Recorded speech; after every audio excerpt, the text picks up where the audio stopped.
Big boss చూస్తున్నారా? చూస్తున్నాం. So wild cards వచ్చారు కదా, ఎలా అనిపిస్తుంది ఇప్పుడు? వేస్ట్ ఆఫ్ టైం అనిపిస్తుంది. అంటే ఎందుకు వచ్చారు, కొంచెం మనుషులు తెప్పించే బాగుండేమో అని ఒపీనియన్. వాళ్ళు రాకముందు బాగుందా గేమ్, వాళ్ళు వచ్చాక బాగుందా? రాకముందే బాగుంది గేమ్, మన హ్యాపీ నడుస్తుంది, కూల్ గా నడుస్తుంది.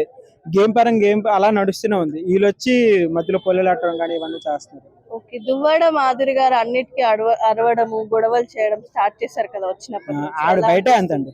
ఆడు బయటే అంత, నాకు తెలిసి అది నేను చూసిన కాబట్టి నాకు తెలుసు.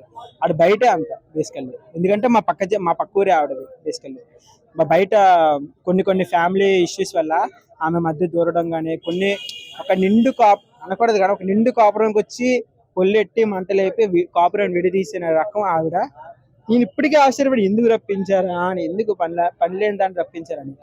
అందరితో మాట్లాడేటప్పుడు ఏ ఏ అని మరి అరిచి మాట్లాడుతున్నారు. అది ఎలా మా అనిపిస్తుంది? శ్రీకాకుళం ఏంటంటే మాకు అన్రెస్పెక్ట్ఫుల్ పర్సన్స్ బేసికల్లీ. మేము అలా మా శ్రీకాకుళం సైడ్ మేము అలాగే మాట్లాడతాం. అలెక్య చిట్టి పికిల్స్ నుంచి రమ్య వచ్చింది కదా, సో తన గేమ్ ఎలా అనిపిస్తుంది? బాగుంది, అమ్మాయి కూడా బాగుంది. ఆ అమ్మాయికి కూడా డెమోన్ పవన్ అంటే క్రష్ అని విన్నాము. సో దానిపైన మీకేమనిపిస్తుంది? ఆమె సార్ మరి ఎంతమంది ఉంటారు మేడం క్రషెస్? చాలా మంది ఉంటారు. ఏ ఉంటది.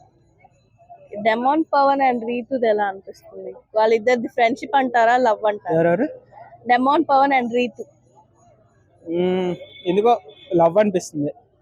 బయటకు తను వచ్చి అడిగితే కంటిన్యూ చేస్తే కాదు మేము ఫ్రెండ్స్ అని అంటున్నాడు కదా. చూసేటోళ్ళకి అర్థమవుతుంది, వాళ్ళు చెప్తే కాదు కదా.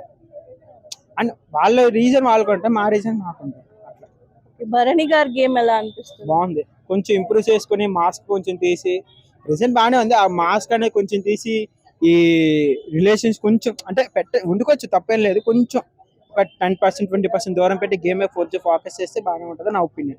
నామినేషన్స్ టైంలో అరిచి అరిచి మాట్లాడాడు కదా, కొంచెం ఇప్పుడు మాస్క్ ఇది తీసినట్టు ఈ అనిపిస్తుంది. వీక్ వచ్చారండి, ఈ వీక్ బయటకు వచ్చారు. అలా ఎవ్రీ వీక్ కంటిన్యూ చేయాలని నా కోరిక. ఈ వీక్ బయటకు వచ్చారు. ఓకే, సుమన్ శెట్టి గారు ఇప్పుడు కెప్టెన్ అయ్యారు కదా, సో ఎలా అనిపిస్తుంది? బాగానే ఉంది. అందరికి క్యాప్టెన్సీ రావాలి, అందరికీ కోరుకుంటాం. హ్యాపీ. మీ ఫేవరెట్ కంటెస్టెంట్ ఎవరు? ఇమాన్యుయల్. ఇమాన్యుయల్ తనుజ, వాళ్ళిద్దరు ఫ్రెండ్షిప్ ఎలా అనిపిస్తుంది? కామెడీ. మేడం, ఇది ఒకవేళ ఫ్రెండ్షిప్ అంటే ఇలా ఉండాలి అని ఇమాన్యుయల్ గారు తనుజ గారు చూపిస్తున్నారు. రీతు చౌదరి గారు అది కాదు. ఇమాన్యుయల్ గారు తనుజ గారు ఫ్రెండ్షిప్ ఎలా అలా అలా ఉంటే బాగుంటది. కానీ రీతు చౌదరి మాట్లాడితే హగ్గించుకుంటూ, ముద్దులు పెట్టుకుంటూ మాత్రం ఏదో మాట్లాడతాయి. Not at all. సో ఇప్పుడు బిగ్ బాస్ పైన కేసు పెట్టినారు కదా, వెయిట్, బిగ్ బాస్ పైన ఇప్పుడు కేసు పెట్టినారు కదా, సో అంటి పిచ్చి పిచ్చి డ్రెస్సెస్ వేయడము, ఫ్యామిలీ అంతా చూస్తారు, చిన్న పిల్లలు కూడా చూస్తున్నారు అంటున్నారు. సో దాని గురించి ఏమంటారు? ఫ్యామిలీ పరంగా అంటే ఉన్నాయి, అది కూడా చేయకూడదు. కొన్ని కెమెరాస్ అన్ని వాళ్ళు కూడా అనాల్సిన తప్పే. వాళ్ళ రిలేషన్ వాళ్ళ బట్టి వాళ్ళు ఉంటున్నారు అంతే. టాప్ 5 లో ఎవరు ఉంటారు అనుకుంటున్నారు? టాప్ 5 చెప్పలే కానీ టాప్ 3 చెప్తా. ఇమాన్యుయల్ గారు, భరణి గారు, తనుజ గారు.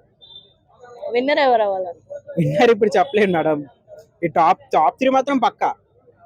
విన్నర్ అది ఒక టాప్ 6 టాప్ 7 అప్పుడు బట్టి తెలుస్తుంది అంతే. Okay, thank you.